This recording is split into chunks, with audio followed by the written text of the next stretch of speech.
ఈ programme Joyce Meyer ministries partners మరియు friends ద్వారా స్పాన్సర్ చేయబడింది.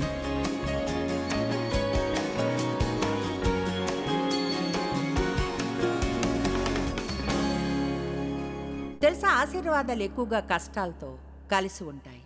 దేవుని సేవించినప్పుడు ఏది మంచో దాన్ని చేస్తున్నప్పుడు మంచి ఫలితం రాకపోతే కష్టంగా ఉంటుంది. శద్రకు మేషాకు అబేద్నెగోలు మండే అగ్నిగుండంలో ఉన్నారు. గుండం అప్పటికే బాగా వేడిగా ఉంది. అంటే వాళ్ళని అందులో ముందే ఎంతగా ఉండాలో అంత వేడిగా ఉంది. వాళ్ళ తలలో వంచడానికి తిరస్కరించినప్పుడే వాళ్ళు చేయవలసిన మంచి పని బైబిల్ చెప్తుంది. రాజు దాన్ని 7 ముందుగా ఉన్నదానికంటే ఎక్కువ వేడి చేయమన్నాడు అని. నాకెన్నో సమయాలు వచ్చాయి అలాంటివి నా జీవితంలో. ఎలా అంటే నేను మంచినే చేస్తున్నాను అనిపించిన, కేవలం నాకు మాత్రమే కష్టాలు వస్తున్నాయని. అలాంటి సమయాల్లో ఉన్నప్పుడు ఏం చేస్తారు? దేవుణ్ణి నమ్ముతూ ఉండండి. ఆయన హస్తం మీ మీద ఉంది. ఏం చేస్తున్నాడో ఆయనకు తెలుసు.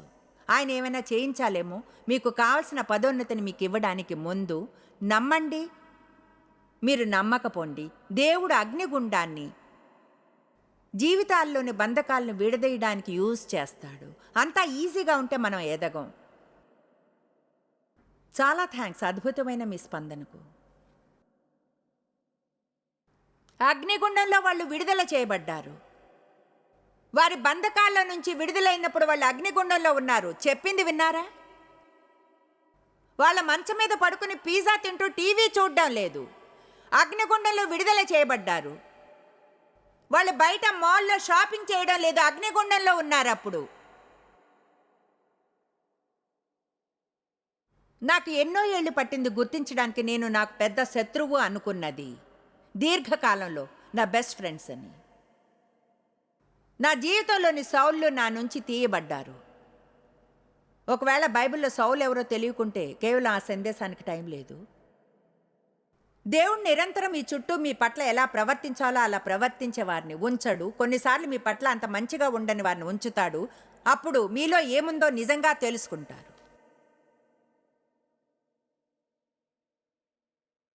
ఓ దేవా, అప్రియమైన వారిని ప్రేమించడానికి సహాయం చేయి. అలాంటి వారు ఎవరైనా వచ్చేంత వరకు, ఓ దేవా నీ చేత యూజ్ చేయబడాలి, ప్లీజ్ తప్పిపోయిన వారి వద్దకు పంపు. తర్వాత జాబ్ వస్తుంది. అక్కడ మీరొక్కరే క్రైస్తవులు. ఆ భయంకరమైన చోటు నుంచి బయటకు తమ్మని వేడుకుంటున్నారు. ఎందుకంటే అక్కడ మీరొక్కరే క్రైస్తవులు. ఆమేన్.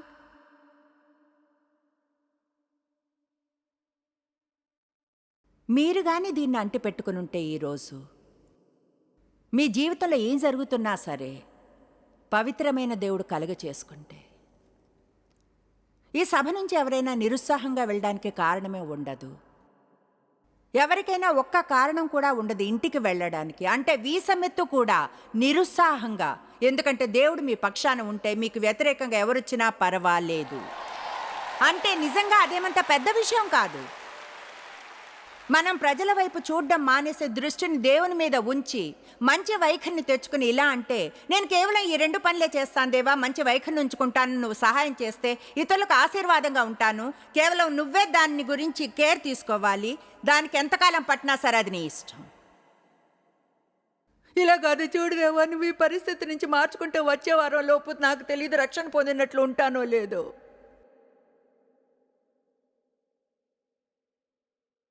ఓ దేవుడు మనం ఏడుస్తుంటే అలసిపోతాడు, సణుకుతుంటే విసుక్కుంటే మన సమస్యలన్నిటిని గురించి.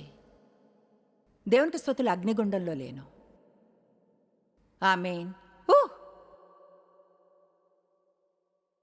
మనం సమర్పించాలి. మనం సమర్పించుకోవాల్సిన వాటిల్లో ఒకటి ఏమిటంటే మన చింతలన్నిటినీ, బాధలను, విషయాలను గురించి మనం చింతించాలన్న పూర్తి ఐడియాని. ఎందుకంటే మనకు ఐడియా రావచ్చున్న సమస్యను పరిష్కరించేలా.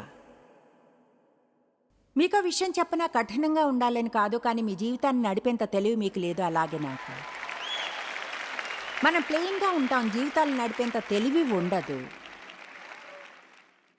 మనం బొక్కబోర్లాగా పడిపోతూ ఉంటాం, చివరికి అది గుర్తించనంత వరకు. 1 పేతురు 5వ అధ్యాయం ఆరంభంలో బహుశా 5వ వచనం మధ్యలో చెప్తుంది, మనం పనులను మన విధానంలో చేయడానికి ప్రయత్నించినంత వరకు దేవుడు అహంకారాలను ఎదిరిస్తాడని. మన ప్లాన్ని దేవుని వద్దకు తీసుకుని వెళితే దాన్ని ఆశీర్వదిస్తాడని ఆశిస్తే మేలు జరగదు.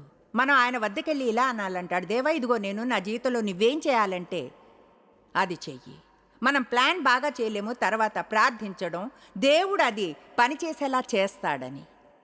మనం ఏం చేయాలంటే ప్రార్థించి దేవుణ్ణే ప్లాన్ వేయనివ్వాలి. ఆమేన్. మేము ఇక్కడికి వచ్చేప్పుడు ఒక ఆఫీస్ బిల్డింగ్ దగ్గర నుంచి వచ్చాం. అది ఇప్పుడు ఒక హోటల్.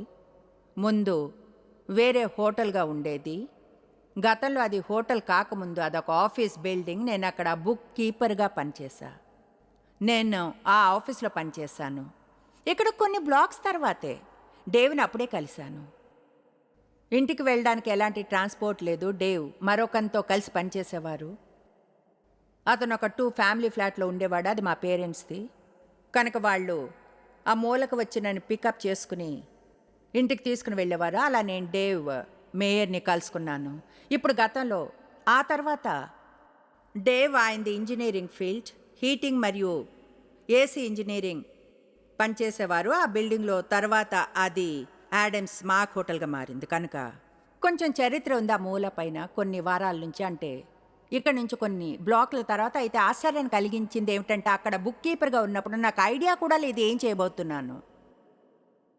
ఐడియానే లేదు. నాలో ఇంకా పూర్తిగా పగ, ద్వేషం, దుఃఖం అన్నిటినీ కంట్రోల్ చేయడానికి ట్రై చేస్తున్నా. తెలుసా, చర్చికి వెళ్ళాను, క్రైస్తవురాలే, అయితే ఐడియా కూడా లేదు లోబడ్డం అంటే ఏమిటో. ఏదైనా ఐడియానే లేదు అసలు. మీకు విషయం చెప్తాను, దేవుడు మనల్ని భూమి మీద ఉంచింది మనం కోరుకునేది మనకి ఇవ్వడానికి కాదు. మనం ఒక మార్పును చేయాలి. ఇలా అనే పాయింట్కి వచ్చే వరకు, దేవా నీకు ఏం కావాలి, ఏం కావాలి దేవా, నా జీవితాన్ని నేను అర్పిస్తాను, నాకు నేను గుడ్ బై చెప్పాలి. Good bye, good bye.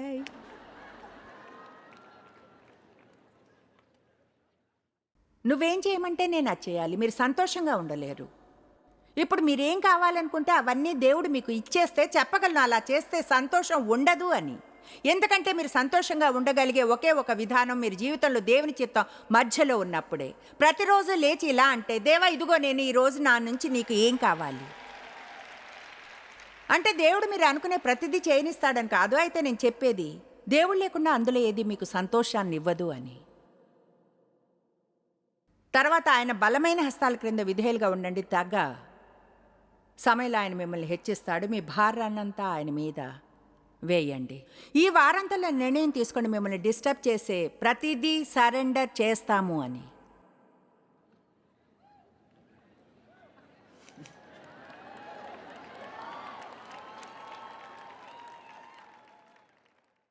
చూడు దేవా, నేను పెళ్లి చేసుకున్న ఇతన్ని మార్చుకుంటే ఇది అసలు పని చేయదు, నేను ఇది చేయలేనంతే.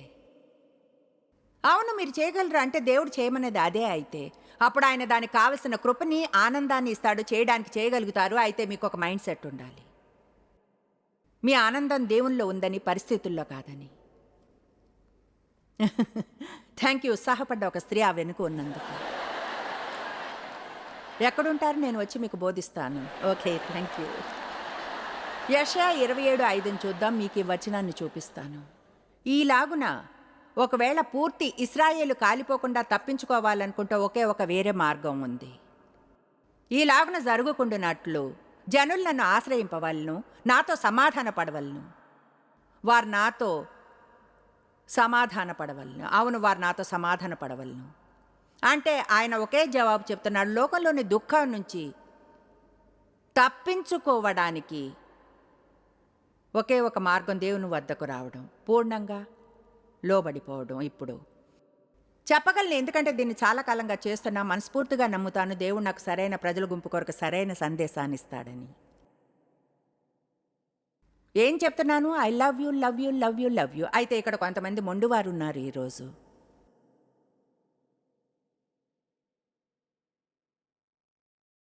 అంటే కొంతమంది ఉన్నారు ఇక్కడ తవ్వేవాళ్ళు, హనీ దాన్ని మీరు కోరుకున్న విధానంలో పొందుతారు అనుకుని.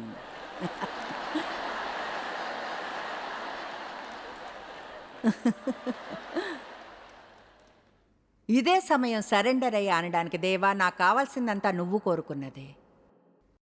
అది ఎలాంటి ప్యాకేజీలో వచ్చినా నాకు అనవసరం. నీకేం కావాలో అదే నాకు ఇవ్వు, నీకేం కావాలో అదే నాకు ఇవ్వు. తెలుసా, నాకెంతో సంతోషం కలిగింది నా పుస్తకం బెస్ట్ సెల్లర్స్ లిస్ట్లో ఉందని తెలిసినప్పుడు. అయితే నేను అంత సంతోషంగానే ఉన్నాను. అంటే రిపోర్ట్స్ సహజంగా గురువారం నాడు వస్తాయి కనుక గురువారం వెళ్ళిపోయిన పబ్లిషర్ నుంచి నాకు ఫోన్ రాలేదు. నిజాయితీగా అనుకున్నాను విజయం కాలేదు అని. స్థిరంగా ఉండిపోయాను. Praise the lord. అది నీ పుస్తకం, దాంతో ఏం చేయాలో చేసుకో. రెండో రోజున ఫోన్ వచ్చింది. బహుశా ఆ రోజు ఆలస్యం నాకు ఒక చిన్న పరీక్ష ఏమో, చిన్న వైఖరి పరీక్ష. చూడండి, మీరు సంతోషంగా ఉండలేకుంటే, ఒకవేళ కోరుకున్నది పొందలేకపోతే అప్పుడు ఎన్నడూ సంతోషంగా ఉండలేరు, కోరుకున్న ప్రతిదీ పొందినప్పుడు కూడా. దాన్ని మరొకసారి చెప్తాను.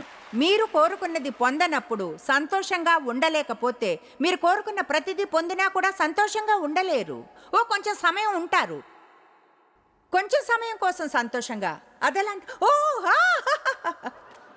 అది పోతుంది. ఏమిటి, వారంలో 2 రోజులు, 2 వారాలు, తర్వాత సడన్గా అదెలా అంటే నాకు ఈ వేరేది కావాలి సంతోషాన్ని ఇచ్చేది, ఈ వేరేదేదో నాకు సంతోషాన్ని ఇచ్చేది.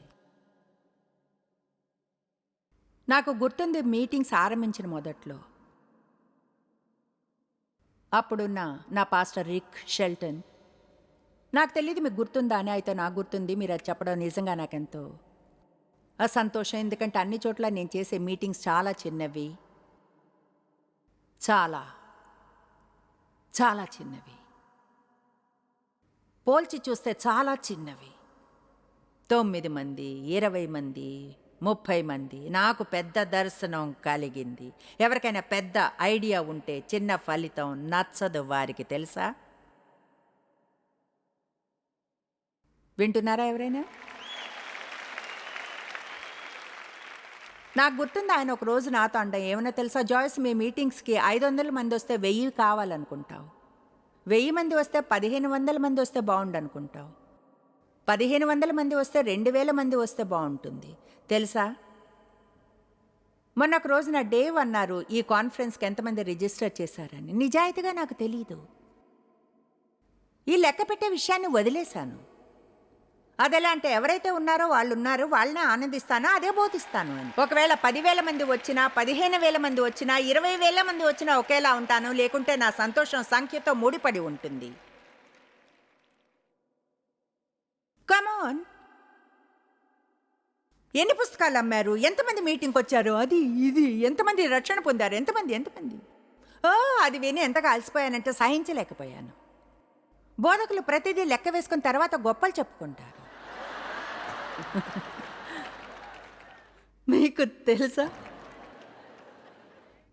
దాదాపు 5,000 మంది దాకా వచ్చారు, తెలుసా? అవును, అంటే నన్ను ఈ చర్చిలకు ఆహ్వానిస్తారా? అవును, 5,000 సీట్లు ఉన్నాయి, కానీ 10 కార్లకు మాత్రమే పార్కింగ్ చోటు ఉంది.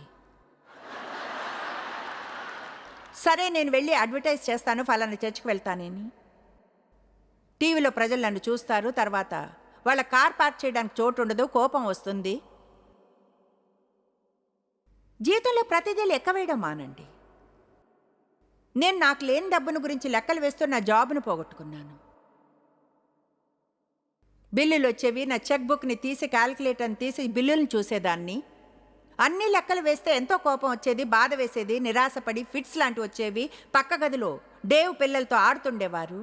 నాకున్న దుఃఖం చాలదన్నట్లుగా కొంచెంసేపు రెస్ట్ తీసుకుని తిరిగి మళ్ళీ అన్నీ చూసేదాన్ని, మళ్ళీ అదే మొదటికి వచ్చేది. అన్నిటికీ లెక్కలు వేస్తే దుఃఖకరంగా ఉంటుంది. ఎంతసేపు ప్రార్థించాను, బైబిల్లోని ఎన్ని అధ్యాయాలు చదివాను, ఎంతసేపు? మీరెంతసేపు ప్రార్థిస్తారు? ఓ మై గాష్, మీరు చేసినంతసేపు నేను చేయను, మీ అంత ఆధ్యాత్మికంగా నేను ఉండను అంటే మీరు ఏడాది అంతట్లో బైబిల్ చదివేశారా? నేను ఇంకా కొన్ని గ్రంథాలను చూడనే లేదు. రక్షణ పొంది 30 ఏళ్ళైంది.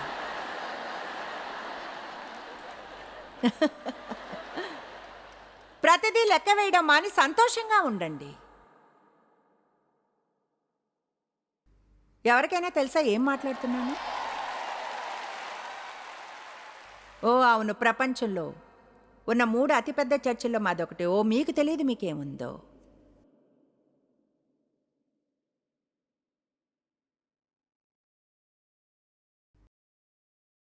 మన తెలివైన ఐడియాలన్నింటినీ సరెండర్ చేసేయాలి. పనుల్ని ఎలా చేయాలన్న దాని గురించి మనం సరెండర్ చేయవలసిన మరొకటి, మీరు ఇది అర్థం చేసుకోవాలి, రేపటికి వెళ్ళే లోపల ప్రతిదీ సరెండర్ చెయ్యాలి. మిమ్మల్ని కుడుతున్న దంతటినీ కూడా.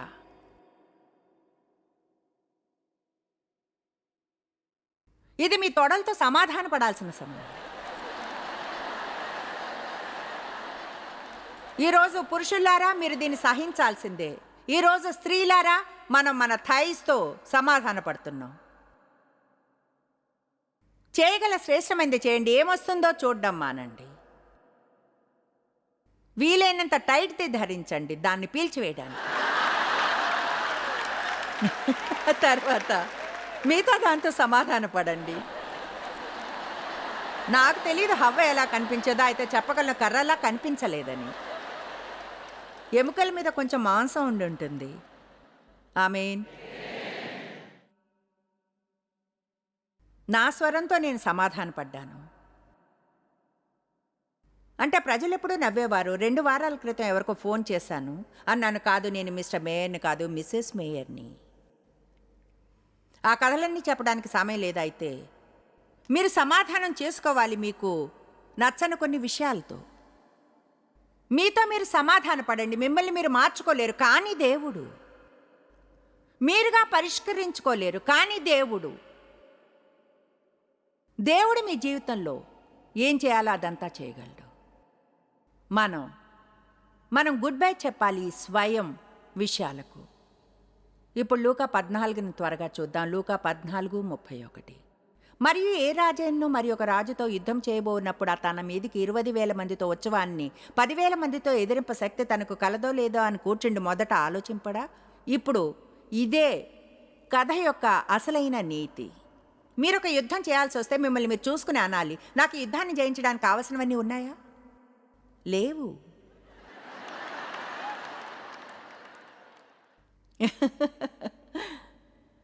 కావలసినంత తెలివి లేదు, బలం కూడా లేదు, ఎలాగో తెలీదు, లేవు,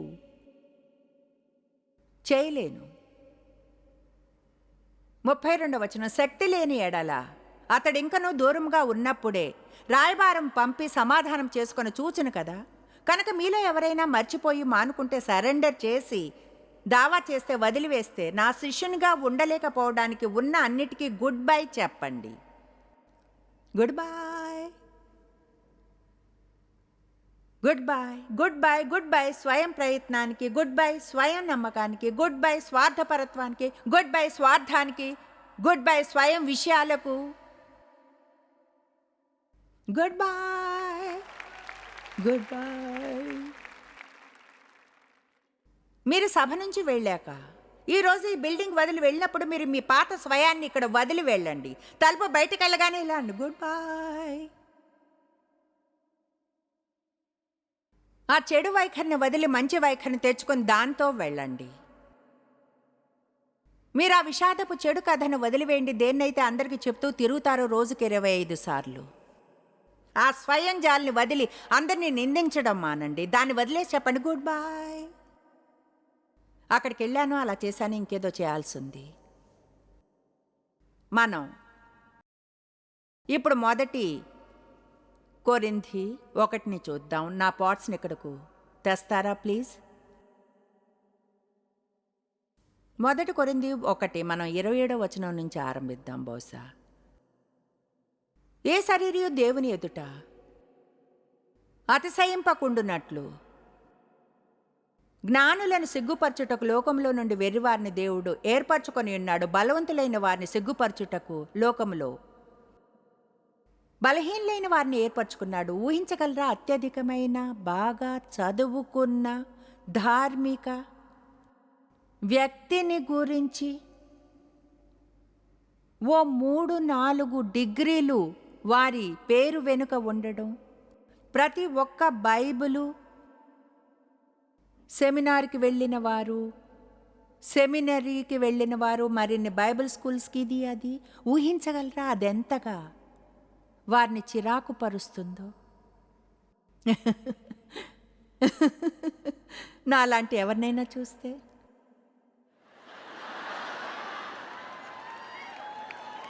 టీవీలో 3 వంతుల ప్రపంచంలో. అంటే అది హిస్టరికల్గా వినోదంగా ఉంటుంది మీరు దాని దగ్గరకు వస్తే. అంటే కేవలం ఫన్నీగా ఉంటుంది. దాని అర్థం ప్రపంచపు స్టాండర్డ్స్లో నేను ఒక అయోటా కూడా తగిన దాన్ని కాదు నా పిలుపుకి. అయితే దేవుని స్టాండర్డ్ వేరేగా ఉంటుంది. దేవుని స్టాండర్డ్ వేరే.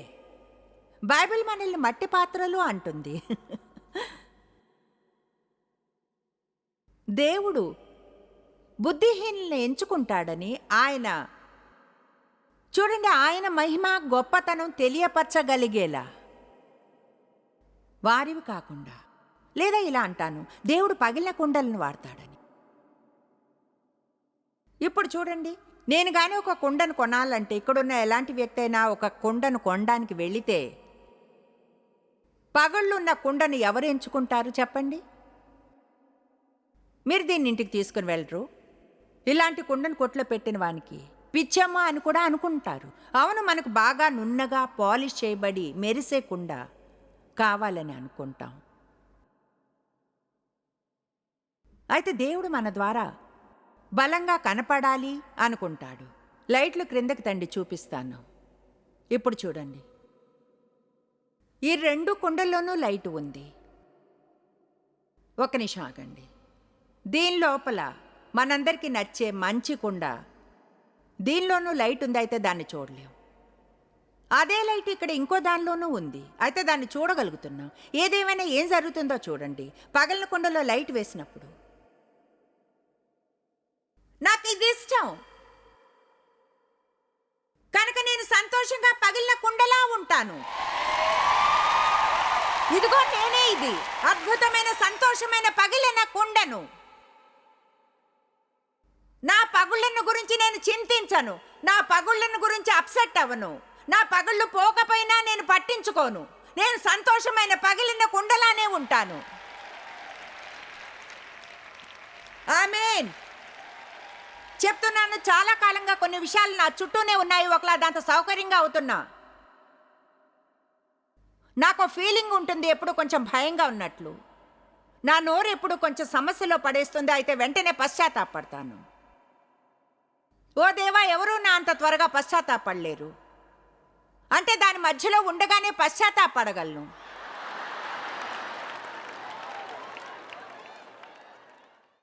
కమాన్ నౌ, మీపై మీరు కోపంగా ఉండడం ఎందుకు మానరు? ఎందుకంటే మీరు పర్ఫెక్ట్ కుండ కారు కనుక. దేవుడు సంకల్పంతో లోకం పనికి రానిది అని పారవేసిన దాన్ని ఎంచుకుంటాడు. సంకల్పంతో పనికి రాదని పారవేసిన దాన్ని ఎంచుకుంటాడు. తర్వాత అనుకున్న అలా చేయడానికి ఆలస్యం అయిందని, అయితే నా కోసం ఒక చెత్త డబ్బాని తెచ్చి వారంలో ఒకరోజు బోధిస్తాను. నేను ఆ బేబీని తీసుకుని వచ్చి పూర్తి సందేశాన్ని బోధిస్తాను. ఎందుకంటే లోకం నన్ను అక్కడే ఉంచేదేమో, చెత్త కుండీలో.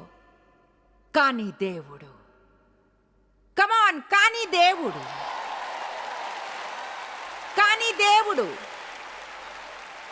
పక్కనున్న వారికి ఇచ్చి చెప్పండి, కమాన్, పాత పగుళ్ళున్న కుండ, ప్రైజ్ ద లార్డ్. మనం గుర్తించాలి, మనం దేని నుంచి వెళ్ళినా సరే దేవుని వద్ద మన అందరి కోసం ఒక పథకం ఉందని, అది మనం ఊహించలేని దానికంటే ఎంతో గొప్పదని. మనం పవిత్రమైన దేవుడు మన జీవితాల్లోనికి, మన సమస్యల్లోనికి రావాలని ప్రార్థించాలి. ఈ వారం అంతా ప్రత్యేకంగా సంబంధాలను బాగు చేయడం మీద ధ్యానం వహిస్తాను. అసలైతే బుధవారం నాడు మా పూర్తి పరిచర్య మా ఫ్రెండ్స్ మరియు పార్ట్నర్ కోసం ఈ చోట ప్రార్థిస్తుంది. మీకు ఎలాంటి సంబంధాలు లేకపోతే ఒంటరిగా ఉంటారు. ఒకవేళ చెడు సంబంధాలు ఉంటే దుఃఖంలో ఉంటారు.